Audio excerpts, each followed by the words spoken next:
नमस्कार विद्यार्थी मित्रांनो, मी प्रशांत डाकणे प्रशांत क्लासेसमध्ये आपलं पुन्हा एकदा मनपूर्वक स्वागत करतो. आज आपण GDCA and CHM exam paper number 2 subject accounts प्रश्नपत्रिका जी तुमची 24 मे 2024ला झालेली, या संपूर्ण प्रश्नपत्रिकेचे आपण सविस्तर उत्तरं समजून घेणार आहोत.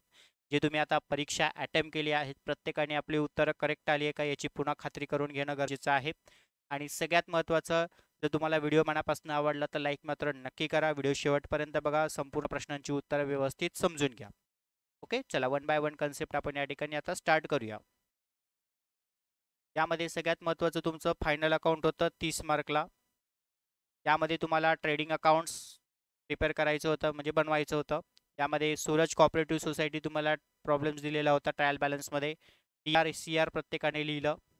ओके, यामध्ये तुमचा ओपनिंग स्टॉक 30,000, परचेस 75,000, त्यातनं तुम्हाला 1,000 जे होते ते रिटर्न्समधनं मायनस करायचे होते, ट्रायल बॅलन्समध्ये दिलेलं आहे. आउटर अमाऊंट तुमची 74,000, सेल्स 1,25,000 होते आणि रिटर्न्स मायनस करायचे होते 2,400. ओके, आणि आउटर तुमची आली 1,22,600 आणि तुमचा क्लोजिंग स्टॉक होता 45,000 रुपये. एवढं तुमचं ट्रेडिंग अकाउंटला आलं असेल, एकदा याची खात्री करून घ्यायची. त्यानंतर वेजेस होतं. वेजेसला तुम्हाला आउटस्टँडिंग ॲडजस्टमेंट होती. वेजेसची अमाऊंट होती 3,500 आणि आउटस्टँडिंग होते 200 रुपये. टोटल तुमची आउटरला आली आहे 3,700. आणि मेन तुमचं आन्सर ग्रॉस प्रॉफिट 59,900. ओके, 59,900 तुमचा ग्रॉस प्रॉफिट आला असेल प्रत्येकाचा. ओके, आय मीन तुमचं आन्सर होतं 59,900.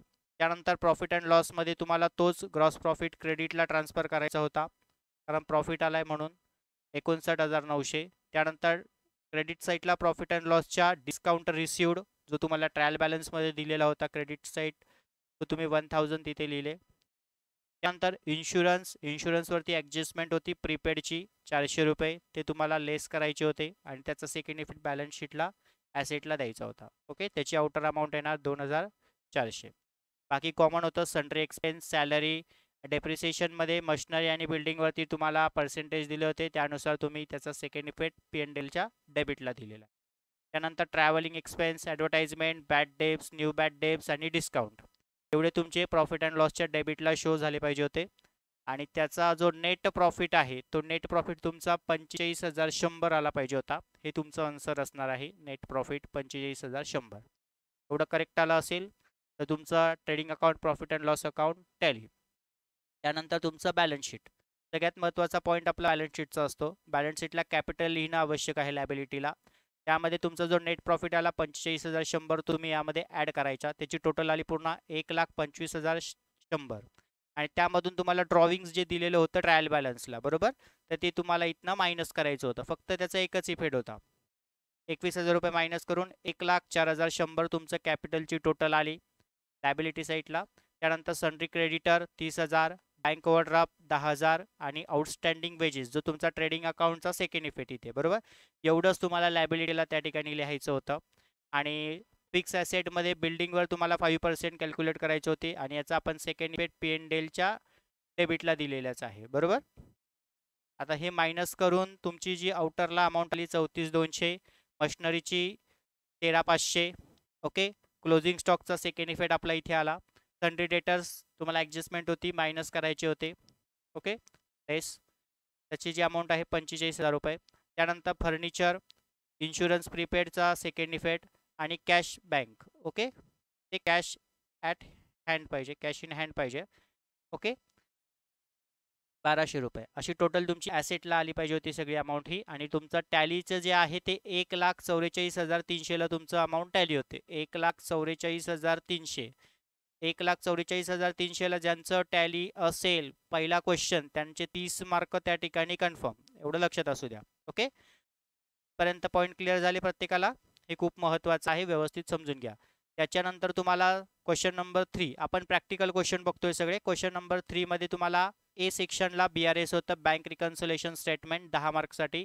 त्यामध्ये ॲडमध्ये तुमचं cheque deposited, bank charges, insurance premium म्हणजे 1,670 आणि 120 त्या अमाऊंट तुमच्या आल्या पाहिजे. त्याची टोटल आहे 1,790 आणि हे bank balance as per passbook आहे, तर पासबुकची टोटल होती 20,000 रुपये. यांची टोटल झाली 21,790 आणि लेसमध्ये फक्त तुमचं check issued but not present for payment एवढंच होतं 3,000 रुपये आणि हे त्या ठिकाणी मायनस करायचे होते तुम्हाला आणि याचा bank balance as per cashbook जी असणार त्याची टोटल आहे 18,790 एवढंच तुम्हाला या ठिकाणी हे आन्सर महत्त्वाचं आहे की ज्याचं आलं असेल त्याचे 10 मार्क या ठिकाणी कन्फर्म. त्यानंतर जनरल एंट्रीज होती तुम्हाला बिल ऑफ एक्सचेंजच्या संबंधी. Bills receivable to Mohan's account debit to bills receivable, Mohan's account debit to interest account, bills receivable account debit to Mohan आणि cash account debit to Mohan. याचं एंट्री करेक्ट असेल तर त्याची 10 मार्क या ठिकाणी कन्फर्म. ओके. त्यानंतर पुढे तुम्हाला क्वेश्चन नंबर 4 मध्ये डेप्रिसिएशनचा प्रॉब्लेम होता मशिनरी अकाउंटचा. यामध्ये टू बँक अकाउंट 30,000 रुपये मशीन होती, तिच्यावरती डेप्री तुम्हाला चार्ज करायचा होता 10%ली, बरोबर. तर या ठिकाणी प्रत्येक इयरला तो 10% रिपीट असणार कारण फिक्स म्हटल्यावरती. त्याच्यामुळे याचं जे आन्सर आहे प्रॉफिट अँड लॉस अकाउंट त्या ठिकाणी लॉस ऑफ मशिनरी त्या ठिकाणी 3,000 रुपये. ओके. हे त्याचा आन्सर या पद्धतीने तुम्ही सोडवलं असेल. 31/12/2020चा कॅरीड डाऊन 27,000, त्याच्यानंतर 31/12/2021चा कॅरीड डाऊन 24,000 आणि 31/12/2022चा त्या ठिकाणी जे काय आपण कॅल्क्युलेशन केलं 3,000 रुपये आणि मशीन सेल केली होती 18,000 रुपयाला. ओके. बाकी हे कॉमन आहे. अशा पद्धतीने त्याचं आन्सर आलं असेल प्रत्येक विद्यार्थ्याचं तर त्याची या ठिकाणी किती मार्क्सला होता हा 10 मार्क्ससाठी या ठिकाणी कन्फर्म असणार. त्यानंतर 5 मार्कासाठी तुम्हाला एक बिल ऑफ एक्सचेंजचा फॉर्मॅट आला होता. फॉर्मॅट तुम्हाला या पद्धतीने करायचा होता. बिल ऑफ एक्सचेंज, स्टॅम्प, त्यानंतर रुपीज, त्यानंतर Ashok Patil main road Solapur, date तुमची करेक्ट आली पाहिजे होती तिथे. 3 मंथ म्हटलं आहे आणि पे टू ज्याचं नाव सांगितलं होतं त्याचं नाव तुम्ही इथे लिहिणं गरजेचं होतं.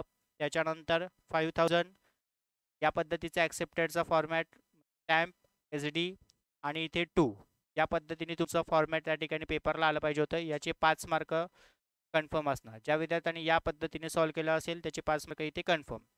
त्यानंतर पुढे तुम्हाला काही ट्रू अँड फॉल्सचे क्वेश्चन होते. तर क्वेश्चन नंबर 5 प्रत्येकाकडे क्वेश्चन पेपर अवेलेबल आहेतच. त्यामध्ये बघा पहिल्याचं फॉल्स, दुसऱ्याचं ट्रू, तिसऱ्याचं ट्रू, चौथ्याचं ट्रू, पाचव्याचं फॉल्स, सहाव्याचं फॉल्स, सातव्याचं ट्रू आणि 8व्याचं ट्रू.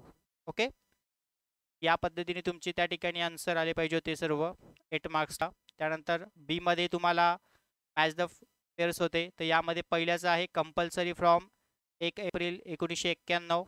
त्यानंतर इन्व्हेस्टमेंट सेकंड, थर्ड होतं डेप्रिसिएशन, चौथं होतं तुमचं हू द ट्रॉईज द बिल्स, पाचवं होतं इंटेंजेबल ॲसेट, सहावं होतं बिल्स ऑफ एक्सचेंज आणि सातवं होतं नॉमिनल अकाउंट्स. हे तुमचं करेक्ट आलं असेल तर इथे तुमचे 7 मार्क्स कन्फर्म असणार. ओके. आणि एक स्मार्ट वर्कने जर आपण लॉजिक पाहिलं, एखाद्या विद्यार्थ्याने फर्स्ट क्वेश्चन 30 मार्काचा सोडवला आणि 15 मार्काचे त्याने थेरीचे क्वेश्चन हे शेवटचे सोडवले, true and false the match the following, तरी तो त्या ठिकाणी 45 मध्ये क्वालिफाईड होतो. एवढं लक्षात असू द्या कारण 40ला तुम्हाला पासिंग आहे एवढं लक्षात या ठिकाणी असू द्या. पर सब्जेक्ट तुम्हाला 40 मार्क पडले पाहिजे. तर अशा पद्धतीने तुमची ही सेकंड पेपर जो होता अकाउंट्स, तर अकाउंटची आन्सर की मी तुम्हाला दिलेली आहे. या पद्धतीने तुम्ही जर आन्सर सोडवले असतील तर तुमचा त्या ठिकाणी पेपर जो सेकंड आहे तो तुम्ही क्वालिफाईड होणार, हे निश्चित आहे. ओके. सर्व विद्यार्थ्यांना आजचा व्हिडिओ जर मनापासून आवडला असेल तर विद्यार्थी मित्रांनो आपल्या चॅनलला नक्की सबस्क्राईब करा, बेल आयकॉनला क्लिक करा जेणेकरून आपले नवनवीन महत्त्वपूर्ण व्हिडिओज हे तुमच्यापर्यंत पोहोचतील. आणि सर्वांनी व्हिडिओ शेवटपर्यंत नक्की बघा आवर्जून.